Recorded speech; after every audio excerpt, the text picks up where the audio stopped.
மக்கள் வணக்கம்.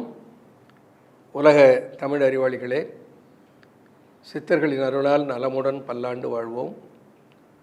மக்கள் தொலைக்காட்சியில் புத்தம்புது காலை என்கின்ற தொடர் நிகழ்ச்சியில் நோயின்றி 120 வயது சித்தர் ரகசியம் என்கின்ற தலைப்பின் கீழ் அன்னமய கோஷத்தை ஆரோக்கியமாக வைத்துக் கொள்வதற்கு என்ன செய்ய வேண்டும் என்பதை பார்த்தோம். அது என்ன அன்னமய கோஷம்? முதல்ல உடம்பு, சரீரம் இல்லையா? இந்த சரீரம், உடம்பு ஆரோக்கியமாக இருந்தால் தான் அதுக்குள்ளே உயிர் நிலைக்கும். உடம்பை ஆரோக்கியமாக வைத்துக் கொள்வது முதல் நிலையிலே நாம் கையாள வேண்டியது ஒன்று. மன்மனம் எங்குண்டு வாயுவும் அங்குண்டு, மன்மனம் எங்கில்லை வாயுவும் அங்கில்லை, மன்மனத்தோடே மகிழ்ந்து இருப்பார்க்கு மன்மனத்துள்ளே மனோலயமாமே.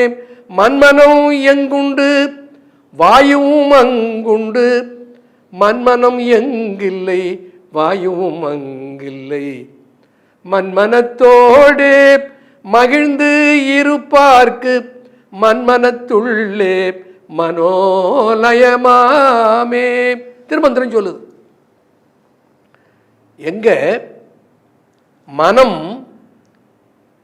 பிராணன். மனம் எங்கு இருக்கிறது? மன்மனம் எங்குண்டு வாயுவும் அங்குண்டு. வாயு எங்க இருக்கிறது? அங்க மனசு இருக்கிறது. எங்க மனசு இல்லை அங்க வாயு இல்லை, உயிர் இல்லை, பிராணன் இல்லை. ஆகியவைகள் எல்லாம் ஒன்றோடு ஒன்று தொடர்புடையவைகள். முதல்ல உடம்பு, அடுத்து மூச்சு, அடுத்து மனசு, அடுத்து விஞ்ஞானமய கோஷம். இந்த உடலும் இந்த மனமும் அறிந்து அனுபவப்படுவதையெல்லாம் ஆராய்ச்சி செய்கிற மனம் இருக்குது பாருங்க, விஞ்ஞானம், அறிவு மனம், அறிவு உடல். இந்த 4 உடலும் இல்லாத நிலை வந்தால் ஆனந்த உடல். That is the stage of ananda, blissful state. அதுக்கு நாம் போகிறதே கிடையாது. ஒன்று ஆராய்ச்சி மனசில் இருப்போம், இல்லை எண்ணுகிற மனசில் இருப்போம், இல்லை மூச்சாக இருப்போம், இல்லை உணவாக இருப்போம், உடலாக இருப்போம். அந்த ஆனந்தம் என்கின்ற ecstasy, a state of joy, a state of ananda, blissful state, அதுக்கு போகிறதே கிடையாது. அதுக்கு போவதற்குரிய வழிகளையெல்லாம் காட்டுகிற மார்க்கம் தான் சித்தர்களுடைய மார்க்கம்.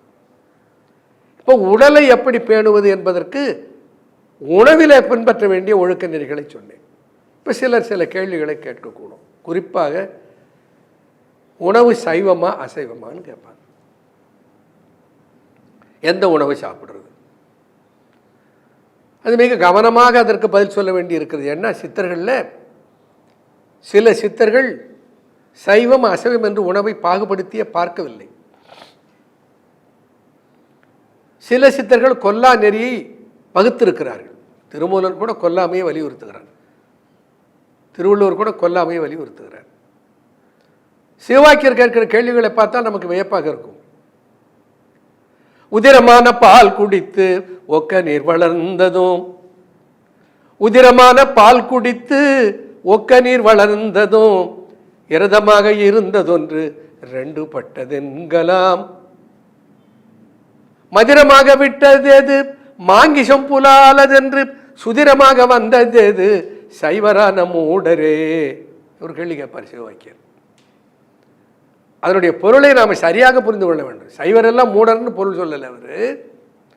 அவர் எதற்காக அதை அவ்வளவு வன்மையாக அந்த சொல்லை கையாளுகிறார்னு சொன்னால்,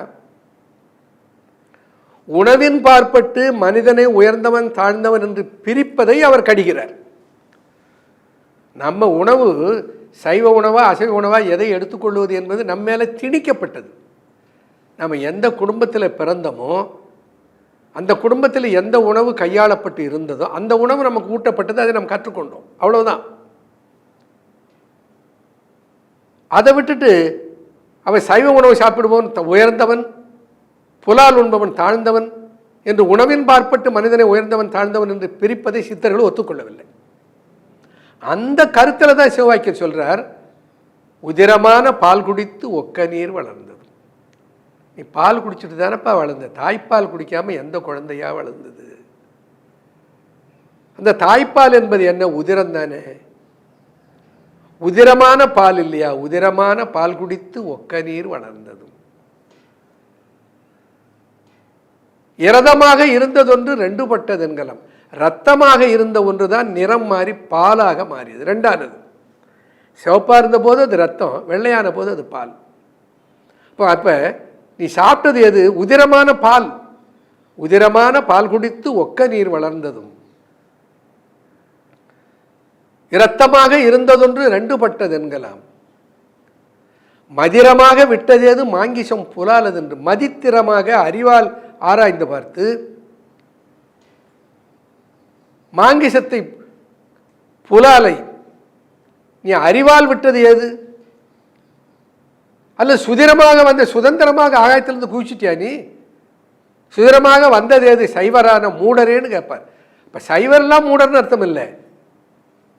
சைவ உணவு சாப்பிடுவவனை இழித்து பேசுகிறவனை மூடன் என்று சொல்றார். ஆக உணவின் பார்ப்பட்டு மனிதனை பாகுபடுத்துவதை சித்தர்கள் மறுத்தார்கள். உடல் ஏற்றுக்கொள்ளுகிறவனோ எடுத்துக்கொள்ளுங்கள் என்பது சில சித்தர்களுடைய தத்துவம். பொதுவாக வள்ளுவ பெருந்தை கூட என்ன சொல்வார்? உடல் அற்றால் அளவறிந்து உண்க, அகுது உடம்பு பெற்றான் நெடிது உய்க்குமாறு. முதல்ல சாப்பிட்ட உணவு செரிமானமான பின்னால் எவ்வளவு என்று அளவை அறிந்து உண்ண வேண்டும் என்று அளவைத்தான் வள்ளுவர் கூட முக்கியத்துவம் கொடுக்குறார். இந்த மொத்த அதிகாரத்திலும் மருந்து என்ற அதிகாரத்திலும் கூட அவர் உணவிலே இந்த உணவு அந்த உணவு எந்த உணவை பற்றியும் பேசவில்லை. அதனால் அளவு அறிந்து உண்ண வேண்டும், பசி அறிந்து உண்ண வேண்டும், தேவை அறிந்து உண்ண வேண்டும் என்பது சித்தர்களுடைய கோட்பாடாக இருந்தது. தொடர்ந்து பார்ப்போம். நன்றி, வணக்கம்.